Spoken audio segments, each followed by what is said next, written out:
vrai Clédor lii moom jàpp naa ne di nga ci kontaan le président qui annonce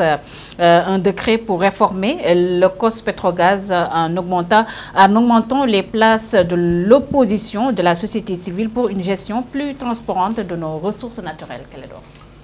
Ouais, est-ce qu'il s'agira d'une réforme ou de mettre en œuvre un décret qui existe déjà? Parce que COS Petrogaz, nous prévoir pour nous oublier société civile. Je ne sais pas pour l'opposition, mais à la société civile. Ouais. Et je crois que ça n'a jamais été fait.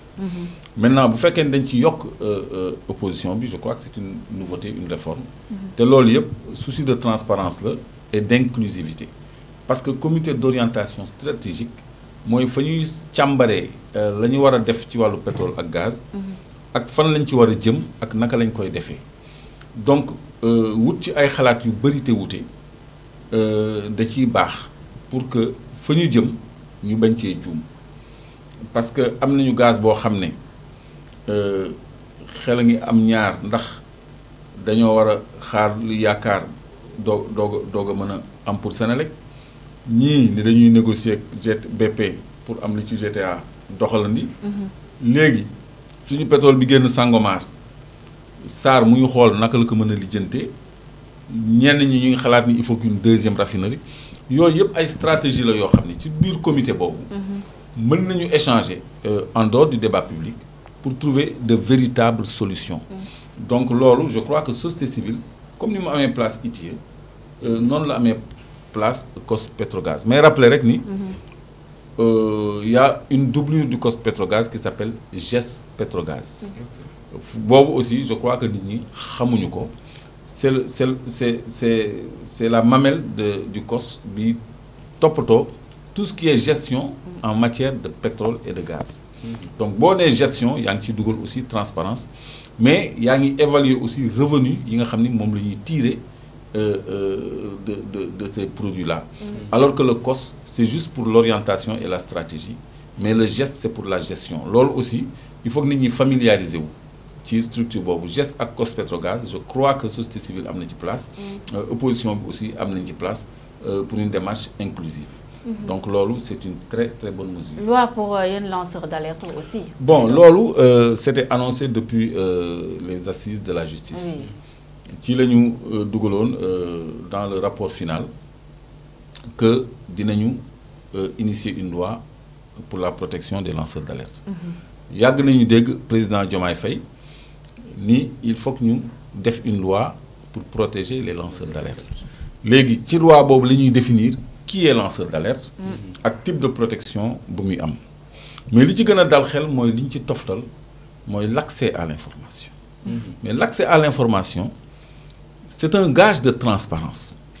Tey jii man doon naa wax ci benn émission ak Abdou Khadre Coulibaly sama rêve mooy accéder au registre des hydrocarbures.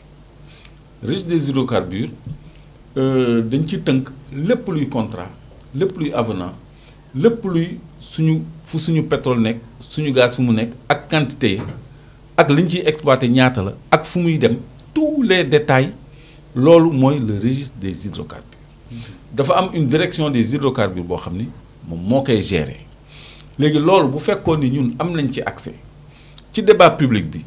doon nañ ko def de façon plus éclairée et mieux outillée mais ñun dañuy dem ci rapport yi ñu publier ak ci suñu investigation yu bopp lu ñuy may pour wax ak askan bi léegi communication boobu nag ñun jubluñu ci lenn lu dul éveiller conscience yi partager les informations utiles liées à la gouvernance de nos ressources naturelles. Parce que quand même, sous Senghor, on ne parlait jamais de ressources naturelles. Sous Abdou Diouf, il n'y avait pas de débat sur les ressources naturelles. Même sous Ablaye Wade, il n'y en avait pas. Donc, sous Macky Sall, on a commencé à intéresser au débat sur les ressources naturelles. Avec l'affaire Petrotim, l'affaire de ArcelorMittal, etc. Tu l'as dougué ci débat public bi parce que man kuma wax rek xalaat ressources naturelles xam ñëpp xam nañu léegi yitte bi ma ci am pour liñ ci nëbb nit ñi wala li nit ñi du lijjanti ci côté boobu man ma lijjantil leen ko partager kook ñoom doon na gën a yomb ci man nag su ma amoon accès ci registre des hydrocarbures wala ci waa Petrosen parce que ñu ngi naan est-ce que mën nañu raffiner suñu type de pétrole ou pas yokk nañu seen capacité 1,5 million alors que 100 000 barils mooy jóge Sangomar boo ko totalisé c'est 5 millions de tonnes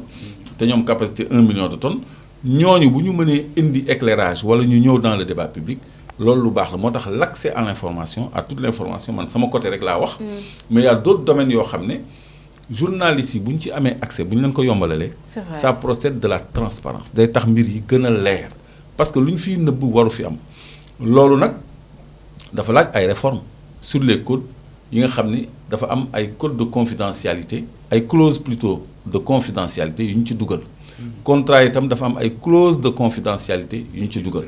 donc boo jëlee benn contrat boo xam ne ki nga xam ne ingénieur des mines la wala technicien des mines ñu ni la tout technicien ou ingénieur des mines qui a à connaître des documents et renseignements liés à l'exploitation des ressources minières est tenu au secret professionnel kooku c'est un problème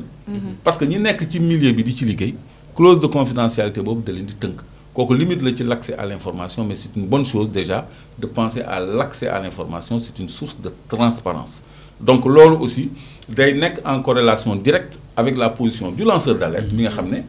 moom gën nañ ko ubbil pour mu def liggéeyam parce que dafay partager ay informations avec l'opinion pour que les informations qu'il partage ce lanceur d'alerte avec l'opinion nekk des informations vraies et documentées loolu je crois que c'est une très bonne chose et un grand pas en avant boo xam ni nit ñi xamaguñu sax lan la mais man xam naa lan la. Tout à fait Moustapha après ce discours du président Bassirou Diomaye Faye ak les grandes lignes yi nga xam ne le président Bassirou Diomaye Faye dégagé nañ ko fu mu toll nii mun nañu wax ne carrément